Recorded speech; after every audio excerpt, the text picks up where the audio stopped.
Hey, I need some help here. Where's Bobby Z? I just need Bobby. I need clarification. Parliamentary point of procedure here. What under the new rules? What is the daily quota for videos?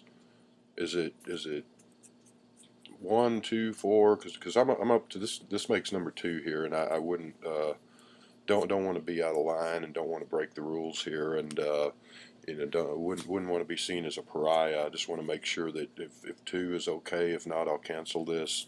Um, I don't want to under the new regime here. I want to follow the rules, but to follow the rules, you have to know the rules.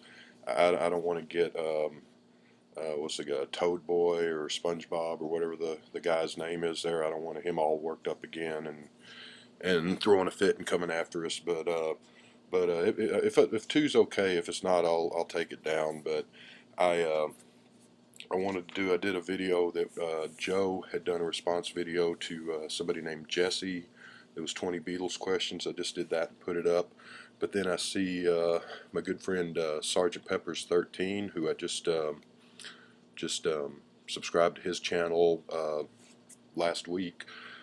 He's got a four Paul McCartney questions video up, and I couldn't resist. So if I'm breaking the spirit of the new regime here, forgive me, a thousand pardons.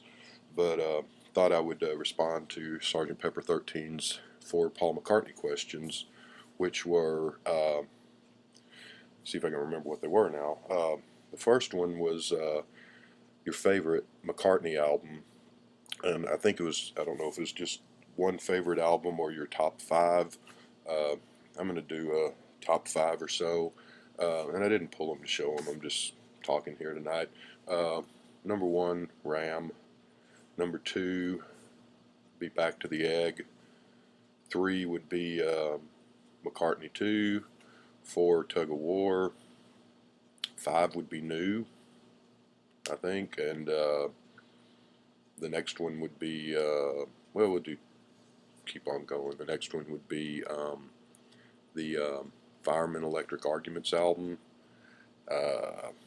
Venus and Mars after that, Wings at the Speed of Sound. I don't know if live albums count.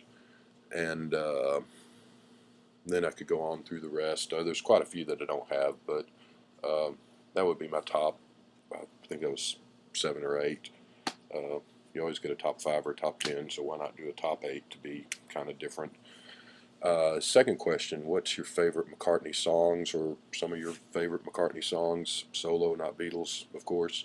And I'm going to agree with Sgt. Pepper here. Another Day, I think, is my favorite of his solo songs. It's just a bouncy, great melody and full of hooks and kind of a trifle of a song maybe, but I always like that one. I think that's my favorite one. I would say number 2 would be Backseat of My Car. It's the last song on Ram. Number 3, Old Siam, Sir, from Back to the Egg. And so I'll just go with 3. I could name a lot of others, but I'll go with that. What was the third question? I'm sorry. The third question was, I think, what was the first Paul McCartney album that you bought? I had bought back when I was, 9, 10, 11, bought several of the 45s. I had Band on the Run 45, Jet, had Live and Let Die. I think that was the first 45 I remember getting of his that was a solo thing. First album I bought, I'm pretty sure, was Ram, because I remember and I could go through the whole story, but I mowed some lawns in the summertime when I was a kid, off and on, in this one guy's house that was really overgrown, and I mowed it, and I got, I think it was like $60, which was a fortune, because this would have been like 1976, and I was 12 or 13. But anyway, I got all this money, which, thought I was a millionaire, and I went to Sound Warehouse and I bought a bunch of records, because records back then were, hold on, this is get rid of that. Records back then, I think, were like $4.99 for a single album, and $10.99, $12.99 for a double. But anyway, I bought a bunch of records, and Ram was in that mix. I think that's also when I got, oh, I don't think I know, it's also when I got All Things Must Pass, Living in the Material World, and I think Imagine. And I think I even got a couple of Beatles records in that haul, but Ram was the first one that I bought. And I think the question, I might have had that question wrong, because I think he said that you bought on the, or when it came out, maybe not the day it came out, but like the week or the month it came out. Obviously Ram came out in 71. I would have been about 7 years old, so I didn't run out and buy it then. But on the day it came out, I guess that would be probably London Town. So that came out in 78. I got Wings Over America, which came out in what, 70, that was a 76 tour, so I guess it came out in late 76 for Christmas, maybe early 77. I got that pretty close to when it came out. I mean, obviously I didn't buy it because I was, like I said, 12 or whatever, so I didn't have money to buy triple albums. Some parents bought it for me, for just bought it, or bought it for Christmas or a birthday. But I think London Calling was the first one that I actually went out and bought when it, you know, the day or the week it came out. And I remember I did the same with Back to the Egg and McCartney 2 and Tug of War. So, and New I got, actually, I didn't get that right when it came out. I ordered that on eBay, no, I'm sorry, Amazon, because I wanted the vinyl edition, and the CD came out and the vinyl edition didn't come out for, what, a month or two after, for whatever reason.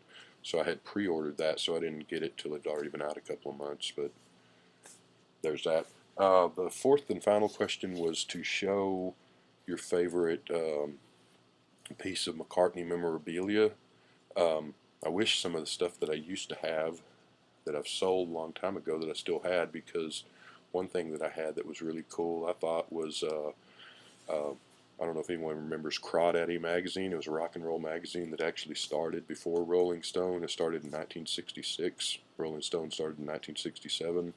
And I used to have the issue of Crawdaddy from June of 67 that was issue number like 6 or 7 of the magazine when Sgt Pepper came out, and review of Sgt Pepper and several articles in the magazine,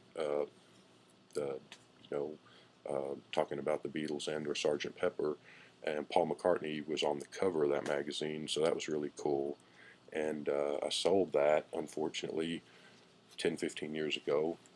Sold it for a pretty penny, for whatever that's worth. But and I used to have a bunch of the picture sleeves from his American 45s, like Give Ireland Back to the Irish, and Mary Had a Little Lamb, and Listen to What the Man Said, and a bunch of those that I sold. So I don't have those anymore. I was going to get, I got the, when Ram came out on the re-release, what's he calling that, the archive editions that he's doing these last few years with his albums. I got the box set of Ram that's in a cabinet in the other room, and I was going to pull that out, but I just didn't feel like doing that. That's a pretty cool thing. And I got that Ram mono album also on vinyl, which is really cool. But instead of that, I just thought I would show this. This is a pricey thing that's pretty hard to find nowadays. And so this is Paul McCartney's first album after Linda passed away, and it's him doing old rock and roll standards. So it's got its moments, and some of it's kind of just okay, and some of it's pretty good. It's not one of his greatest albums, but really cool to have it on vinyl. So there you go. I hope I haven't exceeded the instituted daily quota, and I hope everyone has a good night, and we will talk to you all later. If you don't hear from me again, it's because my VC card and rights and privileges have been stripped from me for egregious behavior. Have a good night, everyone.